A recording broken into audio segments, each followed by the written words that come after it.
Welcome back to the third hour of our program. Thom Hartmann here with you, and Mike Papantonio, America's lawyer and host of Ring of Fire Radio, ringofireradio.com, and of course Ring of Fire TV as well over on Free Speech TV. On the line with us. Hey, Pap, how you doing? Tom, how are you? I'm great, but I'll get better. I hope you're doing well. I'm curious. As America's lawyer, you have to have an opinion on what's going on with SCOTUS here.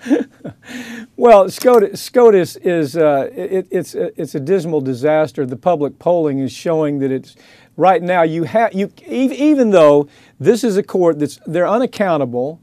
You know, there's no way that we can remove them from office because of the way that the Constitution's written. You still have a public that believes that it's such a dismal court that their disapproval is higher than it's ever been in the history of the court. Now, the reason that's particularly important here is because Roberts back in 2007 was saying, you know, the biggest problem the Supreme Court has is people don't believe in us anymore, basically. He says we have to build the credibility of that court. And in fact, this court's done just the opposite. Anytime you have a polling that shows that, I don't care whether you're unaccountable, I don't care whether you can be removed or not, you have to be very concerned about what's happening.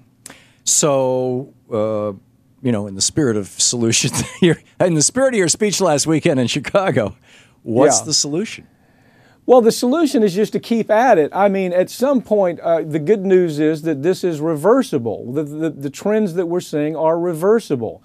And the only way that you can get there is, this is particularly important, Tom. You have Democrats out there that are so naive. I mean, they absolutely are so naive that they believe that all we have to do is worry about the White House. Well, the truth is you have to worry about 2014. Because you have to arm a Democratic president if he gets there, and then you have to worry about 2016. You have to hold on the Senate, hopefully build the House with Democrats, and you have to have a machine and infrastructure that you can replace these people that are just absolutely demolishing the intent of the Constitution. Yeah. So the thing to do is to understand, don't believe that it's all about a presidential race, because it's not. Yeah, and that was when you're voting, unfortunately, and I wrote an op-ed that you can find over at Alternet today about this, about taking on the whole doctrine of judicial review, and particularly the way it's being applied by this court. But that basically when you vote for the president, you're voting for the next Supreme Court, and that's a BFD. I'm curious your thoughts. You know, FDR confronted this, and he said, if we wanted to remove Supreme Court justices, we'd have to do like we tried to do in 1804 during the Jefferson presidency with Samuel Chase and impeach them. We can't do that, but Article 3, Section 2 gives Congress the right to regulate the court, and one of the long-established regulations is the size of the court. And so what we're going to do is we're going to say that every Supreme Court justice 70 years of age or older, in aggregate, all of their votes become one vote. We're not going to remove them from the court because the Constitution says they have a lifetime appointment, but we're going to say that in aggregate they only have one vote. They're justices emeritus, and then we will add members to the court immediately to bring the court back up to 9 votes. And, he damn near got that thing through, you know. Well, the only reason he turned the court around was because he almost got it through.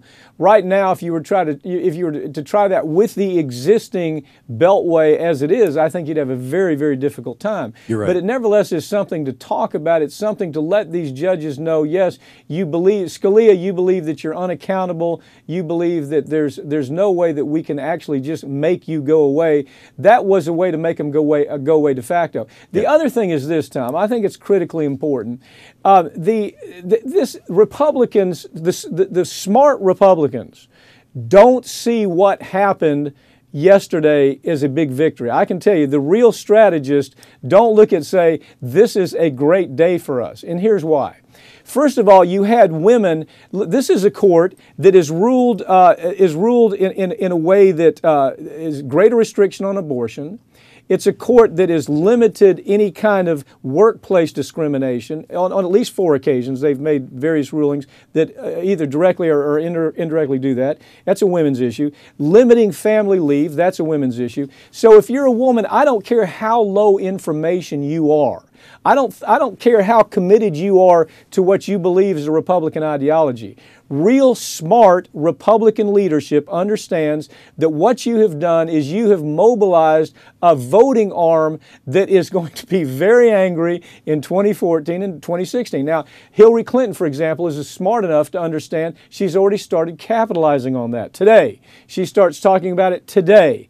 And the point is, it has to be talked about very aggressively. This is no time for Birkenstock Democrats to treat this as in an intellectual high ground discussion. It needs to be an attack, attack, attack. Yeah. And women have plenty to be upset about. Look at this. Labor unions. Think about this. Labor unions have lost 100% of the time in front of this court.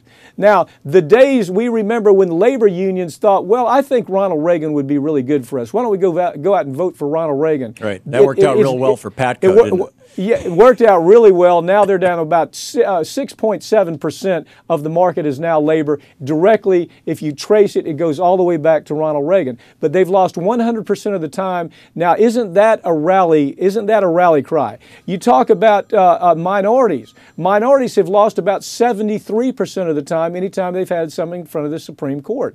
But it just comes down to this. It comes down to leadership abandoning their warm and fuzzy discussion about how we need to talk about this in a highbrow, rational way. This is not highbrow, rational discussion. This is attack, attack, attack. They have plenty, but you watch. Leadership will blow it even though they have all this to work with. That's what we see time and time again. Somebody needs to shake them up and say, look, new day. We need to be a more aggressive Democrat in these rulings coming from this Supreme Court. Give them plenty to work with. Yeah.